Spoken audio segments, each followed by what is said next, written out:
Certainly very difficult in Sydney. The median house price for a detached dwelling is around $800,000 and that's effectively tripled in the last 20 years, whereas incomes have only doubled in Sydney and right around the country. So it's certainly very difficult to get into the market, but certainly interest rates are very low in Australia. They're only around 4.5–5% at the moment, and that's much lower than where they were 20 or 30 years ago. So in terms of once you're in the market, those repayments relative to your incomes have not really changed that much. The issue is getting into the market is the problem. And getting into the market is also hard, even if, say, you're in a two-income household with both salary earners earning arguably at or just above the median average income. Yeah, so you'd find that the typical, say, disposable income of Australian families trying to get into the housing market, so those who are currently renting, is around about $100,000 per year.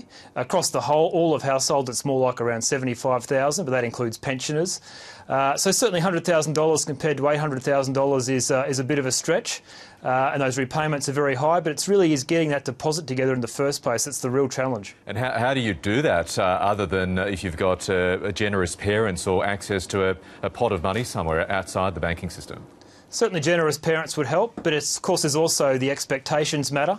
In a city like Sydney, the median price may be $800,000, but there are of course other options that are lower than that. Half of them are of course lower than $800,000. So if you're prepared to live 40, 50 or even 60 kilometres from the CBD, you're likely to find a much more affordable option. And we've talked a lot about people going bush to rural and regional areas this morning, Ben. What are the prospects there when it comes to house prices versus your ability to repay a mortgage?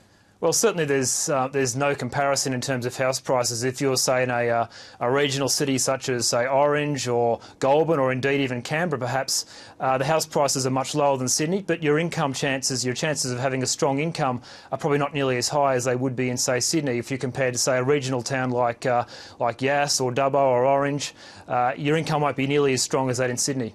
Based on the modelling, and you may or may not have this benchmark, what do you see, using the Treasurer's phrase, what do you describe as a high-paying job? What sort of a figure? Well, the average income across Australia for a full-time job at the moment is around $75,000 for a male. The median income or the middle income or typical income is more like around mid-50s. So you're a long way from 100,000, but it's all about your household income, which could include your spouse as well. So incomes there of around about 100,000 is fairly typical for a potential first home buying family. Right, and moving outside of Sydney, I'm assuming and just based on the latest house price figures, the pressure is not as strong in smaller cities like Darwin and Perth, for instance.